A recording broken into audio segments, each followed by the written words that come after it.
প্রথমেই বলি, আমি কোনো রাজনৈতিক দলের সঙ্গে যুক্ত নই। আমি একজন স্বাধীন দেশের স্বাধীন নাগরিক হিসাবে আমার কিছু মতামত প্রকাশ করছি। এই যে গত কয়েকদিন ধরে পশ্চিমবাংলায় উন্নয়নের ঝড় উঠেছে। উন্নয়ন মানে কি? গরিব মানুষের কর্মসংস্থান আর পুনর্বাসন ঠিক না করেই তাদের পেটে লাথি মারা।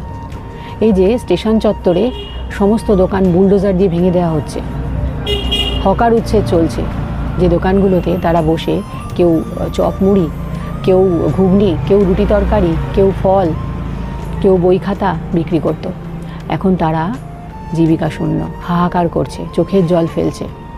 কি হবে তাদের জীবন জীবিকার? এইসব দেখেও উন্নয়নের আনন্দে অনেকেই গা ভাসাচ্ছেন। অনেকের তো বেশ আনন্দই হচ্ছে। এতদিন স্টেশন চত্বরে হাঁটাচলা করতে পারতো না, এখন ফাঁকা হয়ে গেছে, এখন তারা নাচতে নাচতে হাঁটাচলা করতে পারবে।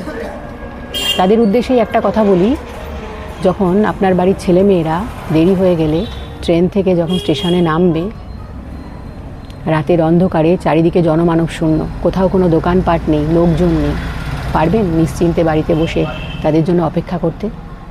তাই হাসবেন না, কারো চোখের জলের আনন্দ নেবেন না। উন্নয়ন যদি মানুষের জীবনকে আরও ভালো করার জন্য হয়, তাহলে উন্নয়নের প্রথম শর্তই হলো মানুষকে বাঁচিয়ে রাখা, বাঁচতে সাহায্য করা, তাদের পেটে লাথি মারা নয়।